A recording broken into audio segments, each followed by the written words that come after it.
રોજ મોરબી ખાતે ગુજરાત પ્રદેશ કોંગ્રેસ સમિતિના પ્રમુખ શ્રી અમિતભાઈ ચાવડાની સૂચના મુજબ અને તેની સાથે મોરબી જિલ્લાના પ્રમુખશ્રીઓ, જિલ્લા પ્રમુખ અને શહેરના પ્રમુખ સાથે ચર્ચા વિચારણા કર્યા બાદ ભાજપ યાની કે મોરબીનું જે એક કૌભાંડનું ઘર છે તેની અંદર અમારા પૂર્વ સાથી ભાજપ સાથે મુકેશભાઈ ગામી અને એની ટીમ જોડાયેલી હતી, પણ જે ભાજપની વિચારધારા છે અને કોંગ્રેસની વિચારધારા છે બંને અલગ અલગ છે. ભાજપની અંદર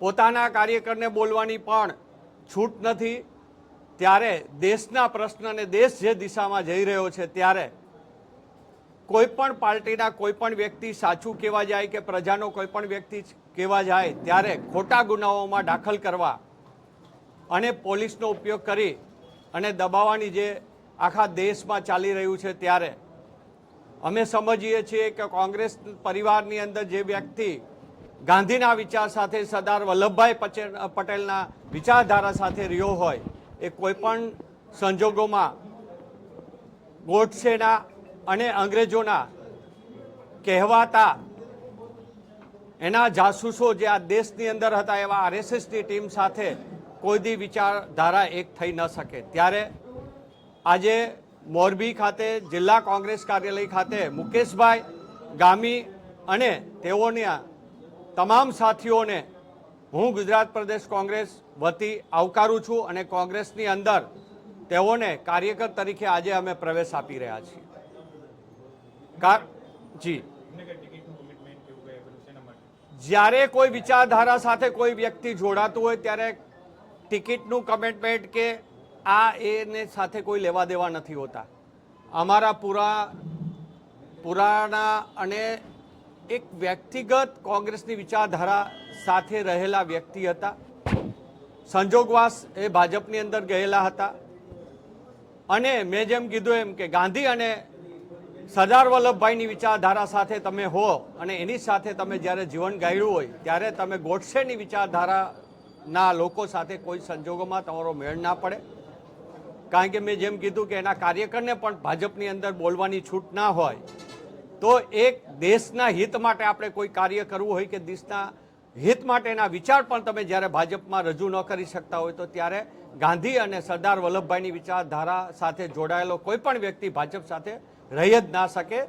અને એ વસ્તુ આજે મુકેશભાઈ ફરીથી કોંગ્રેસની અંદર પ્રવેશ લીધો છે ભાજપને છોડીને, ત્યારે એની ઉપરથી બહુ સાબિત જ થાય કે ગોડસેની વિચારધારા અને કોંગ્રેસમાં ગાંધી અને સરદારની વિચારધારા સાથે ચાલનારા લોકો અલગ અલગ છે.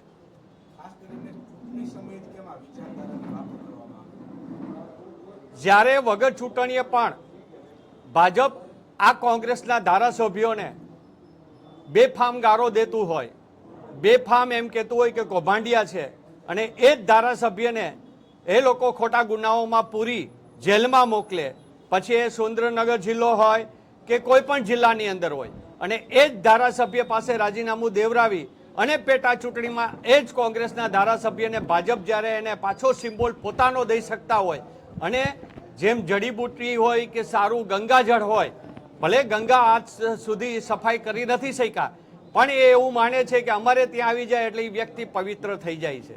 એટલે એ પવિત્રતાની અને જે ખોટા ગંગાજળો લઈને નીકળનારી આ ભાજપની સામે વિચારધારાની અમારી લડાઈ છે અને વિચારધારા સાથે જરૂરી નથી કે ચૂંટણી ટાણે આવે કે ચૂંટણી વિના પણ આવે.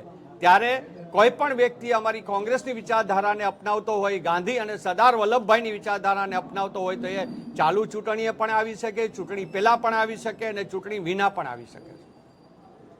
જે વસ્તુ રહે ને આપણે કહીએ ને ઘણી ક્ષણનો ક્રોધ નુકસાનકારક હોય એ આપણને હવે સમજાણું કે ક્રોધ એક વસ્તુ ખરાબ ચીજ છે. તો અત્યારે આવવાનું કારણ કે મારે કિશોરભાઈ એટલે અવારનવાર મને એની લાગણી હતી કે તું આવ પાછો આવતો રહે. મહેન્દ્રનગર 2 વાર આવ્યા હતા. જ્યારે લાસ્ટમાં એ એક્સપાયર થયા ત્યારે મહેન્દ્રનગર મારા ઘરની પાછળ જ હતા. એટલે એ શબ્દ મને વહેલા એના યાદમાં રહી ગયા હતા કે મારે હવે આને શ્રદ્ધાંજલિના રૂપે મારે પાછું કોંગ્રેસમાં જવું છે. તમે ટિકિટ નથી તમને મળી એના માટે તમે ટિકિટ મળી ન હોય એ પ્રશ્ન માટે હું આવ્યો હોય તો ઉમેદવારોના નામ ડિક્લેર થાય પછી હું આવ્યો હોત. ટિકિટ મળી ગઈ, કોઈનું મેન્ડેટ હજી કોઈના નામ ફાઇનલ મોરબીમાં આપણે એક પણ વ્યક્તિના ભાજપવાળાએ કર્યા નથી.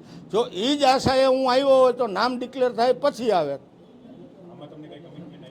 કોઈ વસ્તુ નહીં, ખાલી એક કાર્યકર તરીકે હું આમાં પાર્ટીમાં જોડાણો હોઉં. આમ તો મારી જૂની કોંગ્રેસ દિલમાં હતી, ગઈ નહોતી, હજી એમનેમ દિલમાં જ હતી કોંગ્રેસ. પણ એક આ ક્ષણિક ક્રોધમાં જે મારાથી ભૂલ થઈ ગઈ હતી એ મેં પાછી પુનરાવર્ત સુધારી અને પાછો વાપસ કોંગ્રેસમાં હું આવ્યો છું. પાર્ટી જે આદેશ કરે એ એમ કહે કે તારે તેરે તેર વોર્ડમાં મથવાનું, તો તેરે તેર એમ કહે કે આ વોર્ડમાં લડવાનું હોય તો એ વોર્ડમાં, ને નથી લડવાનું તોય કોઈ પ્રશ્ન નથી. કોંગ્રેસના પક્ષ માટે મારે કામ કરવાનું હોય અને ઉમેદવારોને વિજય બનાવવાનો. અમારી બહુમતી કોંગ્રેસની સ્થાપના મહાનગરપાલિકામાં સીધી આવે એના માટેના અમારા પ્રયત્નો હશે. આજે અમે 30 કાર્યકર સાથે ભાજપ છોડી અને કોંગ્રેસમાં પદગ્રહણ કર્યું છે.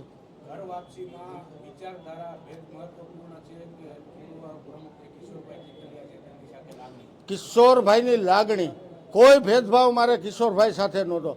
એ કોંગ્રેસમાં હતા, હું ભાજપમાં હતા. અમે અઠવાડિયે 10 દિવસે મળતા. એ મારા કાયમ મને એ મિત્રની ઘોડે માનતા, હું એને મિત્રની ઘોડે માનતા. એ અહીંયા મહેન્દ્રનગર આવ્યા હોય તો મને ફોન કરે પ્રમુખ, મને આજની તારીખમાં એ પ્રમુખ કહેતા. કિશોરભાઈનો ફોન આવે એટલે એમ પૂછે પ્રમુખ ક્યાં.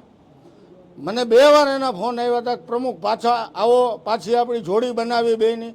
અમે શરૂઆતમાં જિલ્લા કોંગ્રેસ અહીંયા હું પ્રમુખ હતો ત્યારે એ વિરોધ પક્ષના નેતા હતા. અમે 2 ફર્સ્ટ ક્લાસ સંગઠન ઊભું કર્યું હતું. મુકેશભાઈ, જે રીતે જે તે સમયે પ્રમુખ માટે જે રાજકારણ ચાલતું હતું ત્યારે તમે ભાજપમાં જોડાણા હતા અને ફરી પાછી ઘર વાપસી. પ્રમુખ માટેની ખેંચતાણ પાર્ટીમાં હોય કે મારે જોઈએ એવું, ત્યારે એ મારો ક્ષણિકનો ગુસ્સો મને પછી સમજાણો કે આ ખોટું થઈ ગયું હતું. પણ જે આ કિશોરભાઈની દુર્ઘટના બની ને એનાથી મને આઘાત લાગ્યો એટલે પાછો હું મારા મિત્રના સુમન આપવા માટે એની લાગણીને માન આપી અને પાછો હું કોંગ્રેસમાં જોડાયો. તમારી ક્ષણિક ભૂલનો ગુસ્સો હતો તો આટલા વર્ષો સુધી કેમ ભાજપ સાથે જોડાયેલા? ભાજપ સાથે હું, તમે મને કાર્યક્રમમાં, ભાજપના કાર્યક્રમમાં બહુ જોતા, કોંગ્રેસમાં જોતા, એટલે તમે મીડિયાવાળા મને ભાજપમાં જોતા ઓછો હોય. હાવ કોંગ્રેસમાં તો હું